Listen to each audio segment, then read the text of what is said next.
Olá, seja bem-vindo! Hoje é terça-feira, 18 de janeiro de 2022.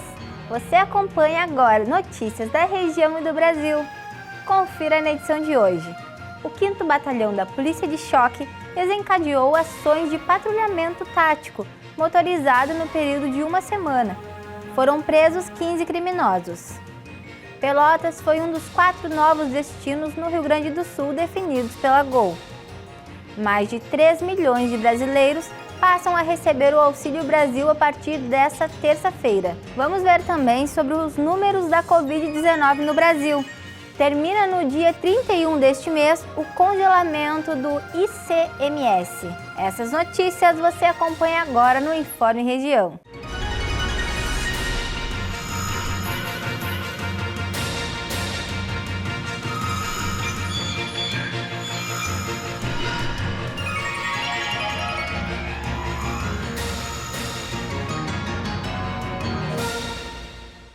O 5º Batalhão da Polícia de Choque desencadeou ações de patrulhamento tático ostensivo para impedir o avanço das facções criminosas em Rio Grande.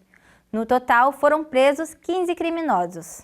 Visando reforçar o policiamento ostensivo para impedir o avanço de facções criminosas responsáveis pelo tráfico de drogas e homicídios em Rio Grande, o 5º Batalhão de Polícia de Choque desencadeou ações de patrulhamento tático motorizado. Foi entre os dias 7 e 14 de janeiro. Durante o período, foram intensificadas as abordagens de pessoas e veículos, com foco na identificação de possíveis criminosos ou procurados da Justiça, e buscas por armas e drogas.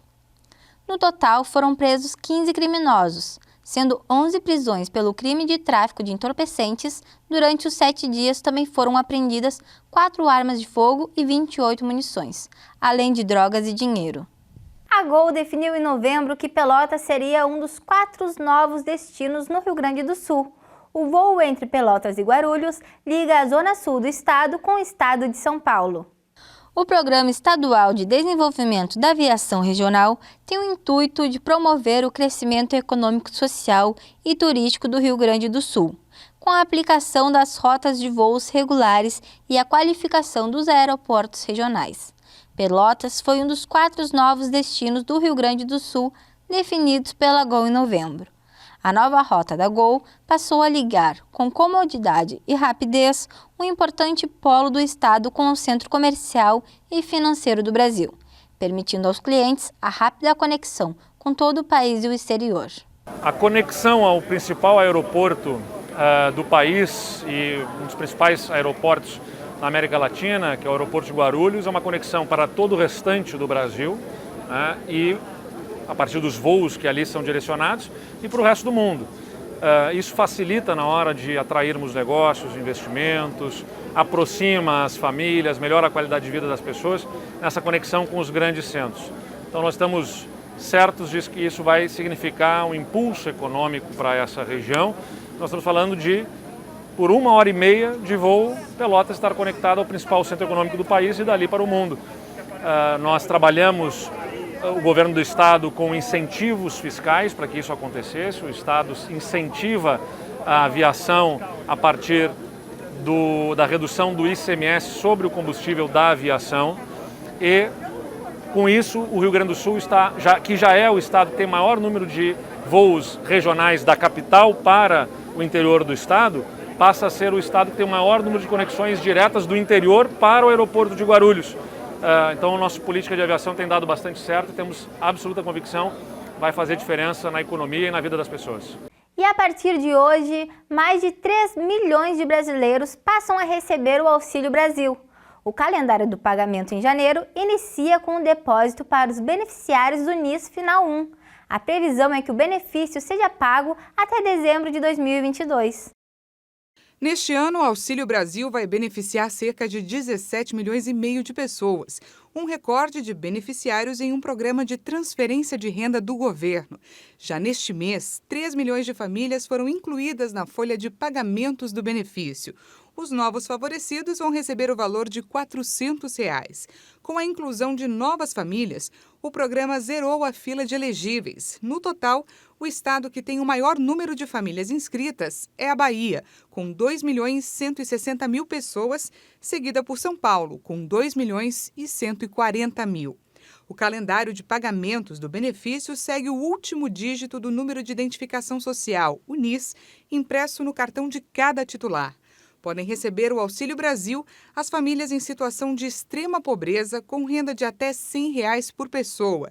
Já as famílias com renda de até R$ 200 por membro têm direito ao pagamento se tiver gestantes ou pessoas com até 21 anos incompletos.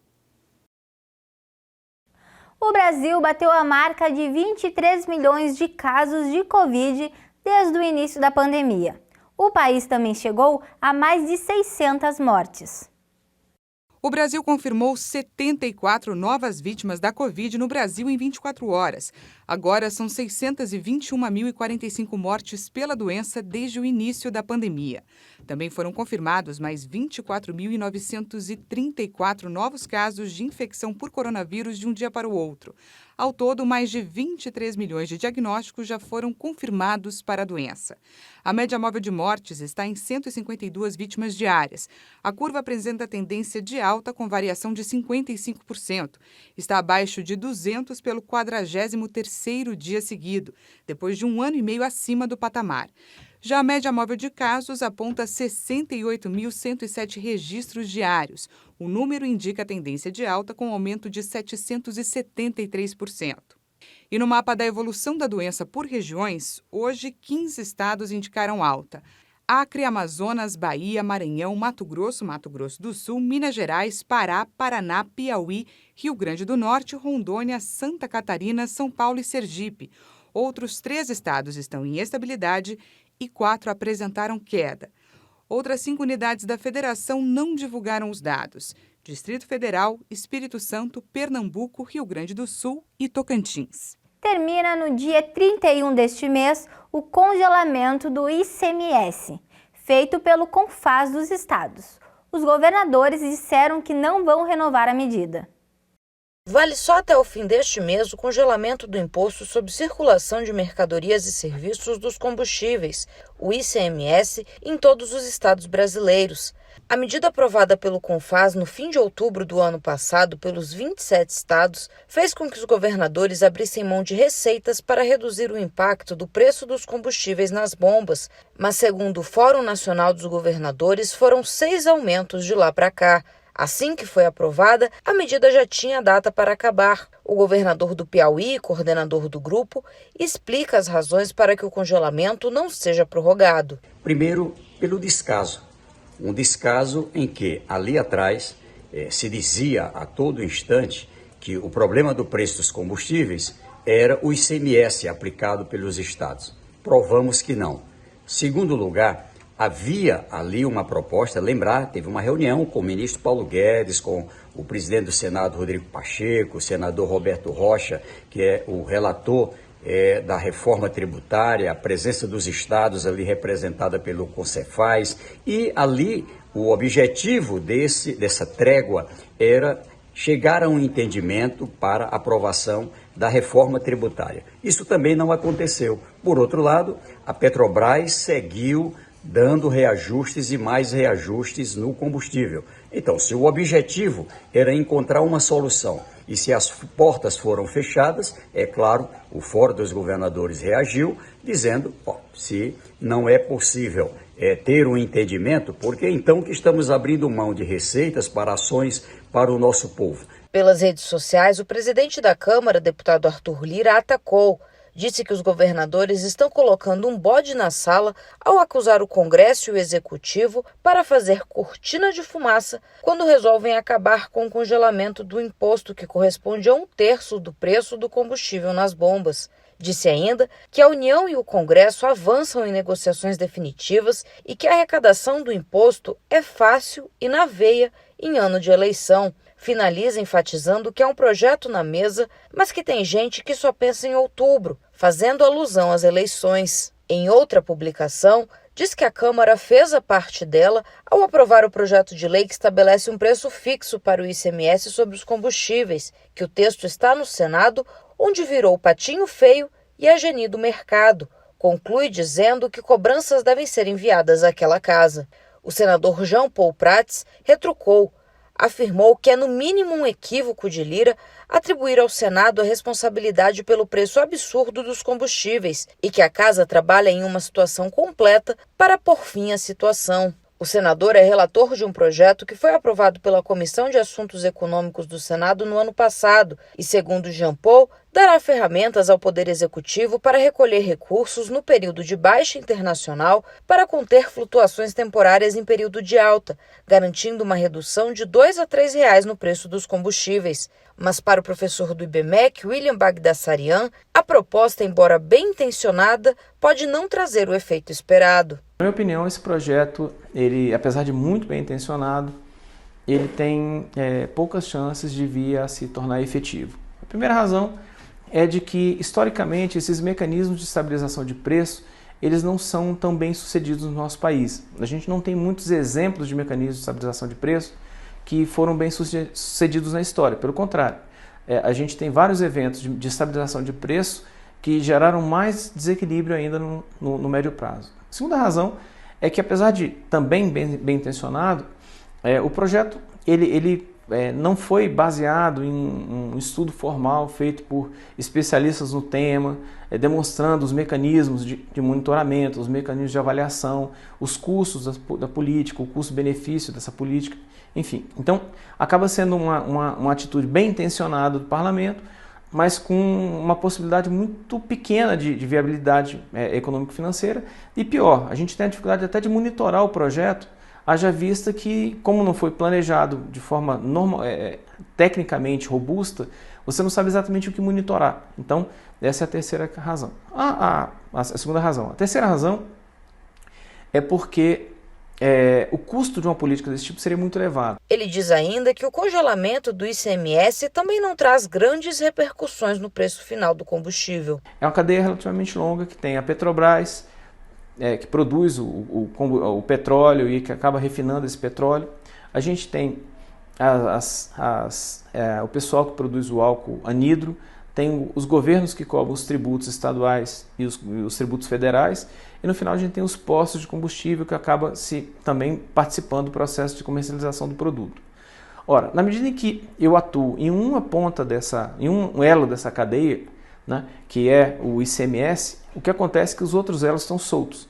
Então o que acontece é o seguinte: se eu, consumidor, aceito pagar um preço mais alto pelo combustível, o posto de gasolina não vai reduzir o preço na bomba porque o governo reduziu o ICMS. Pelo contrário, ele vai se apropriar de um pedaço dessa margem, vai aumentar a sua margem exatamente em cima da arrecadação tributária que deixou de ocorrer pelo ICMS. Segundo o governador do Piauí e coordenador do Fórum Nacional dos Governadores, o grupo aponta a reforma tributária como saída definitiva para a questão da alta dos preços dos combustíveis e apoia a volta do CID, Contribuição de Intervenção de Domínio Econômico, como forma de equalizar os preços. Lá atrás nós tínhamos a CID, a contribuição sobre o próprio combustível, formava um fundo e esse fundo fazia a equalização nos preços, tanto de combustíveis como do gás. Acabou-se demagogicamente ali naquela época da greve dos caminhoneiros, dizendo que com isso ia baratear combustíveis. E aí os combustíveis seguiram subindo. Por quê? Porque tem total liberdade para a Petrobras aumentar os preços. Assim, a proposta que fizemos foi de uma solução em que se voltava a criação desse fundo de equalização dos preços a partir da cobrança de uma tributação sobre a exportação de petróleo. Lembrar, o Brasil é exportador de petróleo e com base nele a gente volta a ter uma situação. Sobe o preço do barril, tem aí uma variação cambial, usa-se o valor deste fundo e a partir do momento em que se tem queda, se tem a formação do fundo. Sempre foi assim e nós, pelos estados, estamos prontos para apoiar essa proposta. Paralelo à discussão sobre como equilibrar ou reduzir o preço dos combustíveis, o CAD, Conselho de Administração Econômica, abriu um inquérito para investigar possível abuso de posição dominante da Petrobras no mercado de combustíveis. Segundo o IBGE, ao longo do ano passado, o preço da gasolina acumulou alta de 47%, enquanto o valor do etanol subiu 62% ao longo do ano. O CAD informou em nota que não compete ao órgão fiscalizar o preço dos serviços, e sim avaliar e investigar possíveis práticas anticompetitivas. E com essas informações, encerramos o Informe Região desta terça-feira. Para você continuar com a gente, siga o nosso Instagram, @TVFarolRS. A todos vocês, uma boa tarde.